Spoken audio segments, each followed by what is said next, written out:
So warm welcome to my YouTube channel SRM Study Point में आपका स्वागत है. Now I will teach the second chapter of political science, but it's a part of third because I have already made first and two part already for you. Okay.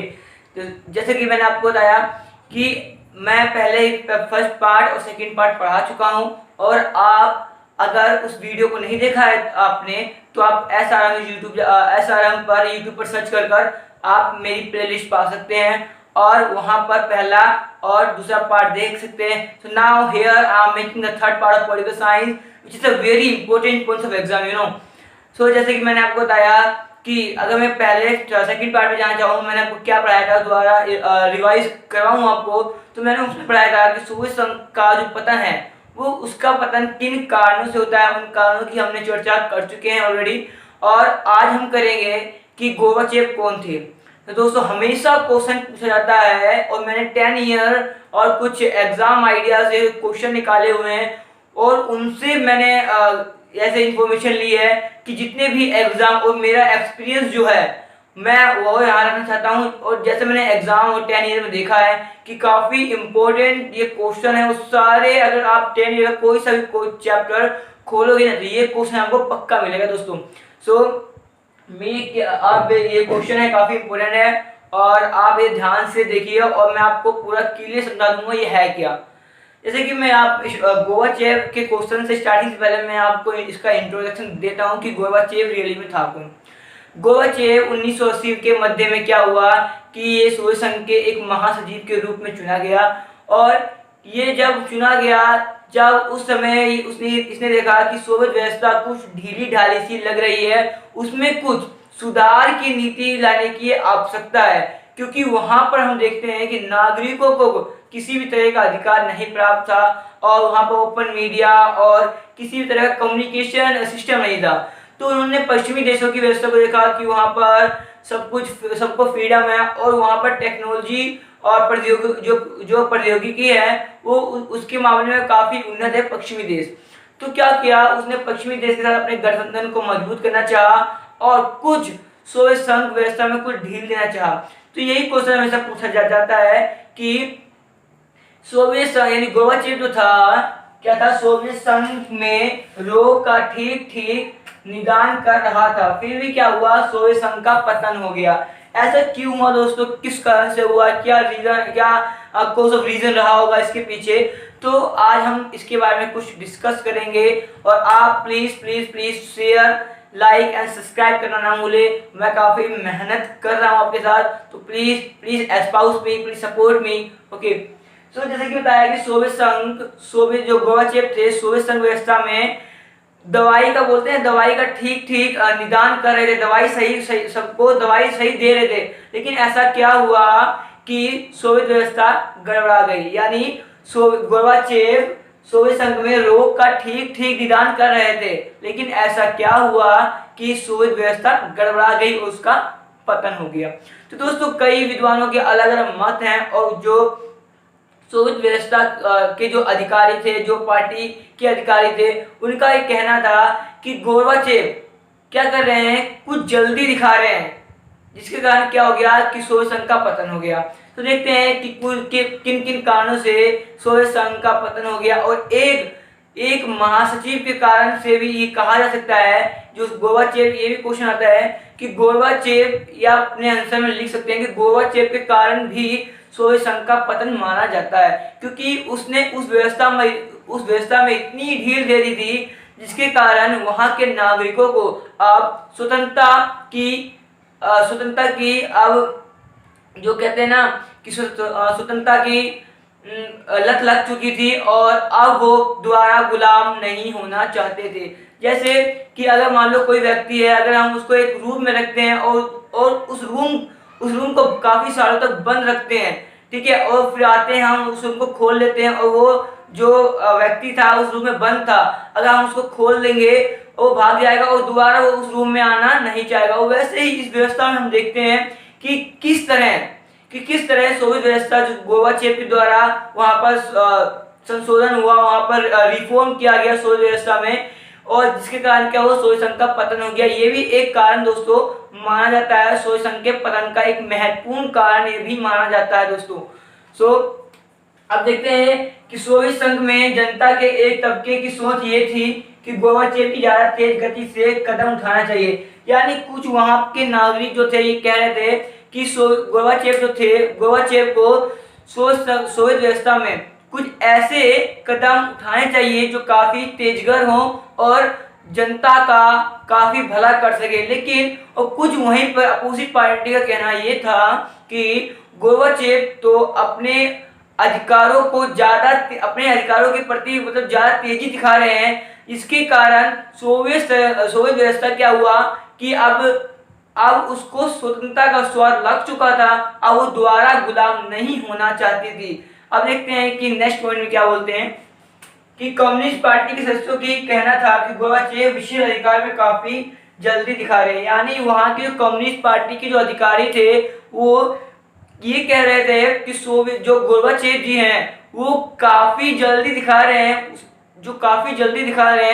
Soviet संघ में reform के लिए, उनके संशोधन के लिए। और पश्चिमी देशों की और ये देखते हैं ना कि वो पश्चिमी देशों की तुलना भी कर रहे थे, उससे कंपेयर भी कर रहे, जिसके कारण क्या हुआ, गोरबाचेव का पतन हो गया। क्योंकि वो वहां पर ये देख रहे थे कि पश्चिमी व्यवस्था में किस तरह उनको आज़ादी प्राप्त थी और हमारे सोवियत व्यवस्था को नहीं थी। और वो चाहते थे कि इस व्यवस्था में कुछ छूट दी जाए और नागरिकों को कुछ अधिकार दिया जाए, जिसके कारण सोवियत व्यवस्था भी काफी उन्नत हो और एक वर्चस्व के रूप में उभरे। लेकिन देखते हैं कि ऐसा नहीं हुआ, जो उन्होंने किया उसका अपोजिट हुआ।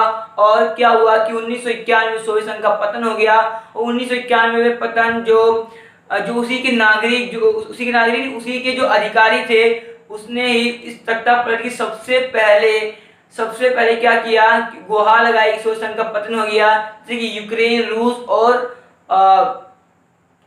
रूस इत्यादि लोगों ने क्या किया कि सोवियत संघ का तख्ता पलट का सबसे पहले ये सूचना दी कि अब सोवियत संघ नहीं रहा। अब देखते हैं कि नेक्स्ट स्लाइड में क्या बोलते हैं कि सोवियत व्यवस्था के अंदर ही खतरा बढ़ने लगा था और बाहरी रूप से देखने को मिला। यानी हम देखते हैं कि सोवियत व्यवस्था में ही अब क्या था कि खतरा बढ़ने लगा था अंदर से। पहले तो ये खतरा अंदर हुआ और धीरे धीरे क्या हुआ कि जनता बाहर निकलना स्टार्ट हो गई। जब जनता जब अपने पर आ जाती है ना, तो वो किसी भी सरकार का तख्ता पलट कर सकती है। जैसे कि हम देखते हैं कि जैसे कि पाकिस्तान में देखें तो वहां पर वैसे तो सैनिक शासन है, वहां पर सैनिक को ज्यादा महत्व दिया जाता है। लेकिन अगर कोई भी जनता जनता ने ठान लिया कि अब ये सरकार तो हमें रखनी नहीं है, तो क्या कर सकती है कि वो उसका तख्ता भी पलट कर सकती है, उस सरकार को उस पद से भी हटा सकती है और एक साम्राज्य का विभाजन भी करवा सकती है। तो बहुत पावर होती है नागरिकों के अंदर। अब देखते हैं, you can see in the next slide. जैसे कि दोस्तों मैंने बताया कि सोवियत व्यवस्था में सबसे पहले 1991 में जब उसका तख्ता पलट हुआ तो क्या थे कि यल्सिन ने इस तख्ता पलट के विरोध में महत्वपूर्ण भूमिका निभाई। यल्सिन कौन था कि सोवियत व्यवस्था के गणराज्य में एक यूरोपीयकृत देश शामिल था। यल्सिन उसी में से एक था। तो यल्सिन, यूक्रेन और रूस क्या थे, वो सोवियत संघ के एक पार्ट थे। लेकिन जब सोवियत संघ बिखरा तो इन्हीं लोगों ने क्या किया, उसके तख्ता पलट में एक महत्वपूर्ण भूमिका निभाई और एक नायक के रूप में उभरे। और ये भी कहा जा सकता है कि सोवियत संघ का बिखरने का ये भी एक कारण हो सकता है, क्योंकि जब पूर्वी यूरोप को जो सोवियत व्यवस्था में शामिल किया गया तो वहाँ के जो अधिकारी थे, जो वहाँ के देश थे, वहाँ जो कंट्री थी, वो इससे नाखुश हुई होगी। और ऐसा भी हो सकता है कि वो आपस में पद के प्रति यानी अपनी पोस्ट के लिए क्या किया होगा कि आपस में लड़ बैठे हों, ऐसे भी कुछ हुआ होगा, जिसके कारण क्या हो सकता है कि सोवियत संघ का पतन भी हो सकता है। दोस्तों देखते हैं कुछ आगे। जैसे कि दोस्तों मैंने बताया कि 1991 में क्या होता है कि सोवियत व्यवस्था का पतन हो जाता है और इसकी जो मेन भूमिका निभाने वाला कौन सा था, यल्सिन कौन था कि दोस्तों यल्सिन एक गणराज्य था और जो सोवियत व्यवस्था में ही शामिल था। और हम देखते हैं कि सोवियत संघ का पतन इन कारणों से भी हुआ होगा कि जितने भी पूर्वी यूरोप थे, यानी जितने भी पूर्वी यूरोप थे और विकासशील देश थे उनको सोवियत व्यवस्था में शामिल किया गया। और वहाँ के जो पहले के जो कंट्रीज थी वो क्या थी कि उनमें पार्टिसिपेट नहीं हो पाया होगा, उनमें मतलब उनके भी संबंध स्थापित नहीं हो पाए होंगे, वो पद के पीछे पोस्ट के पीछे एक दूसरे के प्रति घृणा से देखते होंगे, जिसके कारण क्या होगा कि सोवियत संघ का पतन भी हो सकता है, ऐसा भी कई विद्वान मानते हैं।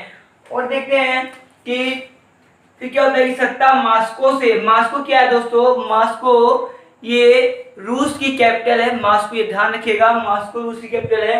सत्ता मास्को से गणराज्यों की तरफ खिसकने लगी और ऐसा वहां हुआ जहां पर यूरोपीकृत देश थे और राज्य सत्ता का संप्रभु मानते थे। यानी जहां पर यूरोपीकृत देश थे और वो सत्ता मास्को से यानी रूस से, यानी जो सोवियत पहले क्या था कि आज का जो रूस है ना वहाँ की जो कैपिटल है वो मास्को है। पहले गणराज्य जो पहले सोवियत व्यवस्था थी वो वहाँ पे सत्ता जो थी, वहाँ पर सोवियत व्यवस्था की सत्ता जो थी पहले अब क्या था कि मास्को से खिसक कर वो कहाँ चली गई, एक यूरोपीकृत देश, यूरोपीकृत जहां पर अधिक यूरोपीकृत थे और वो अपने आप को उस राज्य का एक संप्रभु मानते थे कि कहते थे कि यहाँ पर मेरा ही अधिकार है। और अब देखते हैं you can see the in the next slide. जैसे दोस्तों मैंने आपको बताया कि सोवियत संघ के विघटन के क्या कारण थे और सोवियत संघ के विघटन क्यों हुआ, ये both are same question, both are same answer. But आपको कोई डाउट ना हो, जैसे मैंने आपसे वादा किया है आउट ऑफ 100 और 100 की बात की है, तो आपको कोई भी डाउट ना हो इसके लिए इसलिए मैंने ये क्वेश्चन दोबारा लिखा है। और ये दोबारा नहीं, क्वेश्चन अलग है। पहला क्वेश्चन क्या था कि सोवियत संघ के विघटन के क्या कारण थे, और ये क्वेश्चन है कि सोवियत संघ का विघटन क्यों हुआ। देखते हैं कि इसमें आंसर आप दोनों सेम है, तो आप कोई सा भी आंसर लिख सकते हैं। ठीक है दोस्तों, आपको कंफ्यूजन ना हो इसीलिए मैंने इस क्वेश्चन को लिखा है। और आप मेरी वीडियो को लाइक शेयर एंड सब्सक्राइब करते रहिए क्योंकि मैं बहुत ही मेहनत कर रहा हूँ आपके साथ। और please please please like and share करना ना भूलें, ठीक है।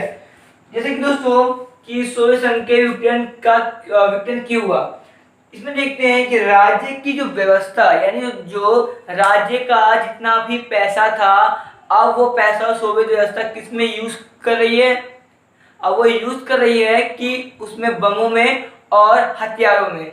क्योंकि मैंने जैसे आपको पहले ही बताया कि सोवियत व्यवस्था क्या करता था कि वो हमेशा पश्चिमी देशों को हमेशा टक्कर देता था, अमेरिका को हमेशा टक्कर देता था, जिसके कारण क्या होता था कि उसके जो राज्य में जितनी भी जमा पूंजी थी अब वो धीरे धीरे क्या हुआ खिसकती रही, ठीक है।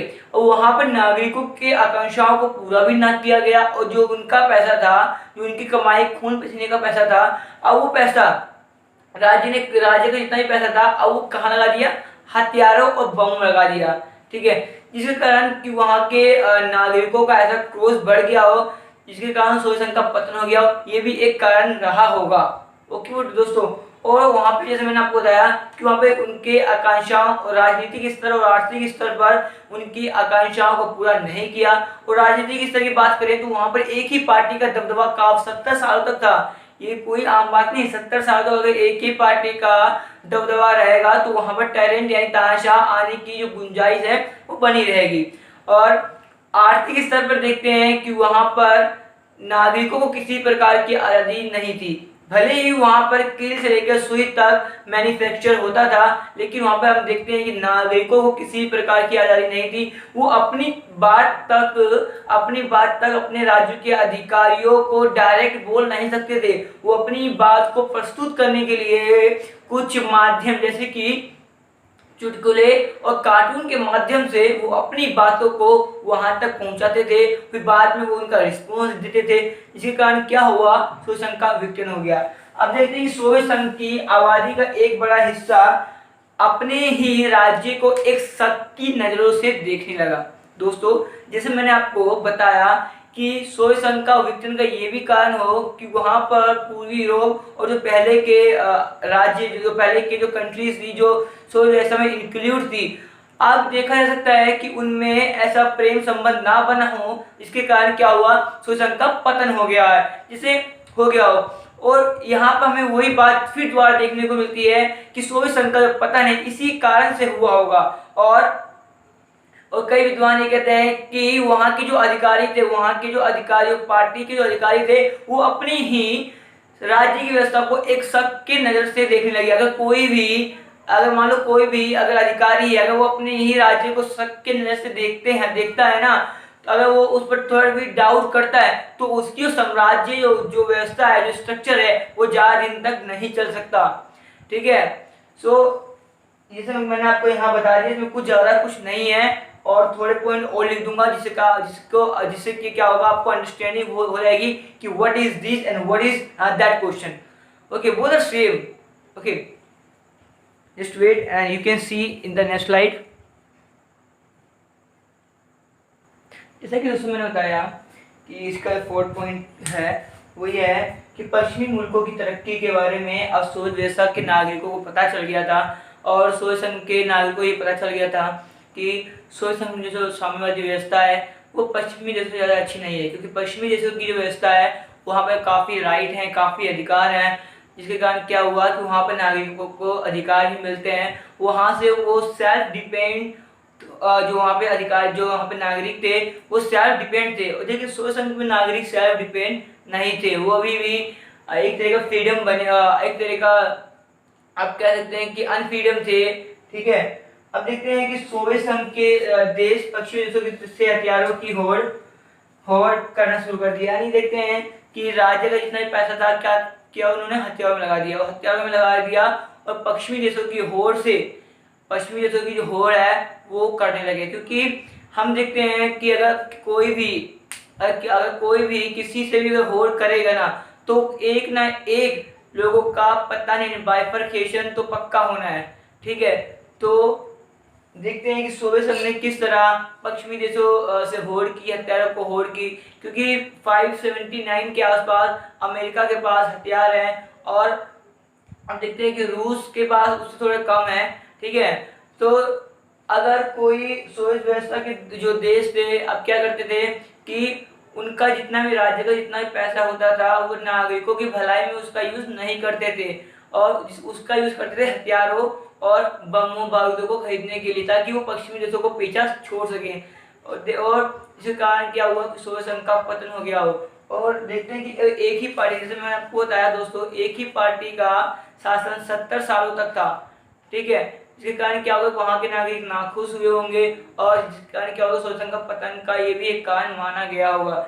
ठीक है दोस्तों, thank you so much for watching this video and like share and subscribe करना ना भूले। मैंने काफ़ी मेहनत करता हूँ आपके लिए वीडियो बनाने के लिए, और अगर आप इस वीडियो को रेगुलर देख रहे हैं ना तो आपको 100 से 100 नंबर लाने से कोई रोक नहीं सकता, क्योंकि मैं आपको पूरा चैप्टर एक्सप्लेन करके बता रहा हूँ। आपको इंस्टीट्यूट की तो जरूरत ही नहीं है। और नेक्स्ट जो पार्ट होगा वो 4th पार्ट होगा, क्योंकि ये जो चैप्टर है काफ़ी लॉन्ग है, वो काफ़ी इम्पोर्टेंट चैप्टर है, तो इसीलिए मैं काफ़ी आपको धीरे धीरे पढ़ा रहा हूँ। और कुछ ही दिनों में मैं हिस्ट्री की वीडियो बनाने वाला हूँ, और आप अब मेरे को ज़्यादा प्यार देते रहिए, सब्सक्राइब शेयर एंड लाइक करते रहिए, ताकि मैं अच्छे से अच्छा अपने आप को इम्प्रूवमेंट दिखाऊं और इससे भी अच्छा पढ़ा सकूं। Please support me and espouse me. Thank you so much for watching this video.